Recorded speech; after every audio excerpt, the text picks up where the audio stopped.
어떻게 하면 지속적으로 아름다움을 사람들이 느낄까에 대한 부분은 이 디자인을 만져보고 뜯어보고 왜 이렇게 만들었을까에 대한 이야기거리가 사람들에게 주어진다면은 또 다른 스토리가 만들어지면서 이 디자인이 왜 좋은지를 소비자나 사용자들이 이제 느낄 수 있는 거죠. 1년 뒤에 지겨워지는 디자인이 아니라 10년 뒤에 봐도 이 디자인이 아름답다. 그거에 대한 가치가 계속적으로 이어질 수 있다고 생각을 합니다.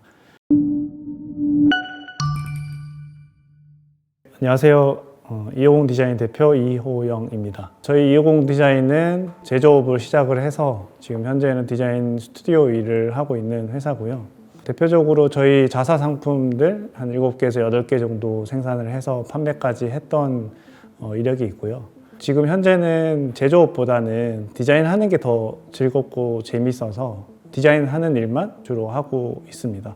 LG 에너지 솔루션의 디자인들을 하고 현대기아 자동차 컨셉 디자인 중소기업 브랜드들에 있는 제품들 디자인을 한 100개 정도 되는 프로젝트를 진행을 한 것 같아요. 그 아름다움이라는 키워드를 사람들이 이제 느끼는 기준이 사람마다 조금씩 다 다를 것 같아요. 근데 디자이너를 하면 당연히 이제 어떻게 하면 아름다울 거에 대한 대답은 다 알고 계실 것 같아요. 저희 같은 경우는 어떻게 하면 아름다울까 보다는 어떻게 하면 더 다양한 사람과 더 많은 사람들이 우리가 디자인한 게 더 아름다움을 가치를 느낄 수 있을까에 대한 고민을 더 많이 하는 것 같아요. 소비자가 아니면 사용자가 처음 받아들일 때 그 형태, 디자인, 비율, 소재, 색상 이런 것들의 첫인상에서 예쁘다, 아름답다라고 생각을 하겠죠. 그리고 나서 아름다움이 어떻게 하면 지속적이게 될까에 대한 고민들을 저희는 더 많이 하는 것 같아요. 이게 어떻게 하면 지속적으로 아름다움을 사람들이 느낄까에 대한 부분은 이 디자인을 만져보고 뜯어보고 왜 이렇게 만들었을까에 대한 이야기거리가 사람들에게 주어진다면은 또 다른 스토리가 만들어지면서 이 디자인이 왜 좋은지를 소비자나 사용자들이 이제 느낄 수 있는 거죠. 1년 뒤에 지겨워지는 디자인이 아니라 10년 뒤에 봐도 이 디자인이 아름답다. 그거에 대한 가치가 계속적으로 이어질 수 있다고 생각을 합니다. 가장 절제된 디자인을 저희가 하면서 기존의 아시아 디자인 프라이즈의 트로피를 아이덴티티를 이어가면서 새로움을 추구한 프로젝트라고 생각을 합니다.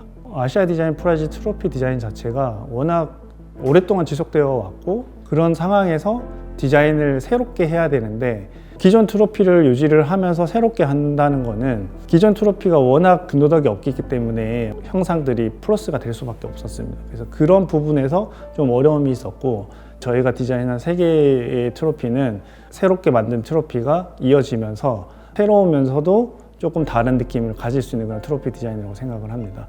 ADP에서 요구했던 사항들이 굉장히 섬세했었고요. 미세한 부분까지 신경을 썼던 프로젝트였던 것 같아요. 시안들이 5, 60개 정도 되는데 그 시안들 하나하나 어떻게 보면 되게 소중하고 스토리가 다 담겨 있지만 ADP에서 요구하는 그런 어떤 사항들 이런 것들에 다 반영을 하고 보여주는 데까지 굉장히 어렵기도 했고 또 재밌기도 했던 프로젝트였던 것 같아요.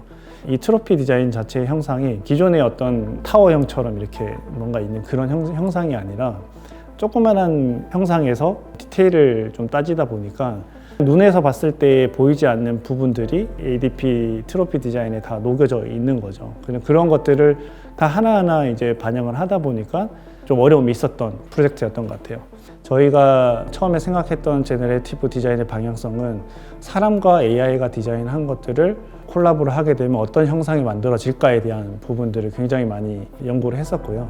포기한 이유는 저희가 생각했던 어떤 형상의 디자인과 방향성 이런 것들이 그 형상대로 나와주지 않는 부분들이 좀 있었어요. 조금 더 미니멀하고 군더더기 없는 디자인이 나와야 되는데 뭔가 덕지덕지 붙어있는 듯한 느낌, 아름다운 곡선이 아니라 조금 우락부락한 라인들이 만들어지면서 최종적으로 이제 드랍하게 되었는데 방향성 자체는 되게 재밌고 신선했던 프로젝트 방향성이었던 것 같아요. 3D 프린팅의 장점은 아시다시피 기존의 제조 방식에서 틀을 벗어나는 디자인을 할 수 있는 장점이 있고요.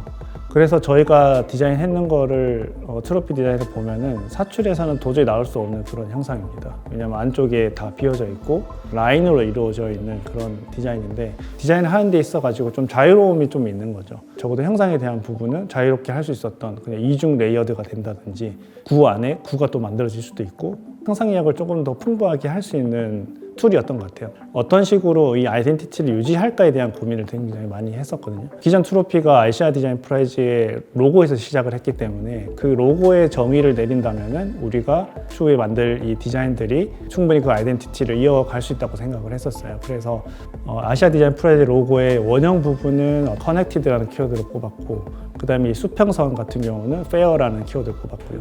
그리고 이 A의 부분은 휴먼, 이제 디자이너라는 키워드를 뽑았습니다. 이제 커넥티드 같은 경우는 아시아 디자인 프라이즈의 특징이죠. 기업과 학생에 구분하지 않고 같은 선상에서 심사를 한다. 그리고 페어 같은 경우는 ADP 심사 시스템에 굉장히 공정하게 이루어지고 있는 부분들이 강조되고 있어요. 모두 다 공정한 기준으로 심사를 하고 있다라는 것들을 이제 의미를 하게 되고요. 그다음에 A의 이제 휴먼 같은 경우는 사람을 위한 디자인이고, 수상이 어떤 기업에게 주어지는 어떤 명예일 수도 있지만 디자이너에게도 주어지는 명예라고 생각을 합니다. 그 아이덴티티의 스토리가 지금 새롭게 디자인한 디자인에 다 이어졌다고 생각을 하면 될 것 같아요. 그리고 기존 트로피가 선으로 이루어져 있는 디자인입니다. 그 이유가 아시아 디자인 프라이즈 로고 자체가 이제 선으로 이루어지는 디자인이거든요. 그 디자인의 특징을 살려서 선으로 이루어져 있는 3D 프린팅으로만 만들 수밖에 없는 그런 형상이 나왔다고 보시면 될 것 같아요. 크기 같은 경우는 우리가 수상했을 때 이루어지는 그런 손안에 딱 쥘 수 있는 그런 사이즈를 저희가 추구를 했었고요. CMF 보시면은 이제 골드 도금이 들어가 있어요. 멀리서 봤을 때도 빛에 반사되는 그런 반짝임, 이런 것들이 오히려 크게 해서 돋보이는 어떤 트로피아라고 하는 것보다는 뭔가 포인트가 되고 상징성이 있는 그런 크기라고 생각을 하시면 될 것 같아요. 이 세 개의 트로피를 좀 설명을 드리면은, 첫 번째 디자인 같은 경우는 중첩되는 레이어들을 키워드를 해서 이게 360도 돌았을 때 이 아시아 디자인 프라이즈의 로고가 딱 형상이 만들어지면서 뭔가 완성이 되는 그런 디자인이라고 보시면 될 것 같고요. 그리고 모든 라인들이 다 이어지면서 우리가 강조했던 커넥티드라는 키워드를 가져갈 수 있고, 그다음에 가로지는 수평, 그다음에 A, 이런 것들이 모두 다 담겨져 있는 그런 형상이라고 보시면 될 것 같아요. 두 번째 트로피 같은 경우는 이 중간에 가르는 이 띠 원형의 부분이 이 깊이감이 만들어지면서 그 부분에서 어떤 차이를 느낄 수 있고, 또 깊이감이 달라지면서 뭔가 조금 재미난 형상을 볼 수 있다고 생각을 합니다. 그리고 세 번째 디자인 같은 경우는 아시아 디자인 프라이즈 로고의 A의 끝을 보면은 붙어 있는 듯 안 붙어 있는 듯한 형상을 가지고 있어요.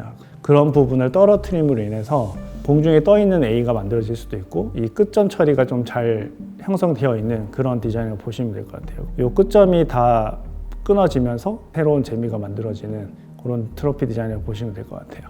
안에가 꽉 차 있거나 면으로 만들어져 있게 되면은 제작비가 거의 뭐 2배, 3배 이상 뛰어 올라갑니다. 왜냐하면 이게 적층되는 이제 그 시간과 재료가 들어가는 양 자체가 달라지기 때문에, 선적으로 한 이유도 조금 더 많은 사람들이 이 트로피 디자인을 받았으면 하는 ADP 요구가 있었기 때문에 선적으로 디자인을 하는 부분도 있었고요.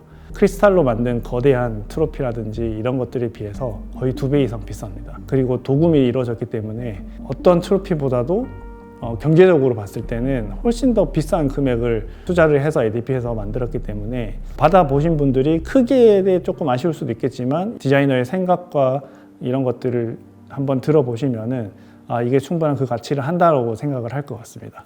아시아 디자인 프라이즈의 방향성은 가장 기본 중에 기본이기 때문에 그거에 대한 아이덴티티가 변질되지는 않을 것 같습니다. 이 트로피 디자인도 큰 변화보다는 조금씩 바뀌면서 이 변화의 과정을 느낄 수 있다고 생각을 합니다.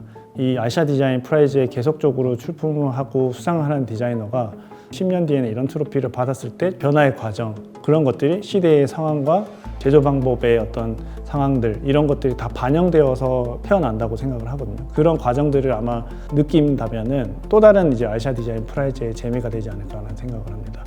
새로운 트로피 디자인, 이 세 가지가 여러분들에게 랜덤으로 아마 지워주게 될 겁니다. 기존에 이제 디자인 어워드에서 시행되지 않았던 하나의 큰 사례가 될 수 있다고 생각을 합니다. 어떤 사람들이 어떤 디자인의 트로피를 받을지는 모르겠지만 그분들 모두 뛰어난 디자인 실력으로 수상을 했기 때문에 이 트로피를 받았을 때 그만한 가치를 받았다고 생각을 하시면 좋을 것 같습니다.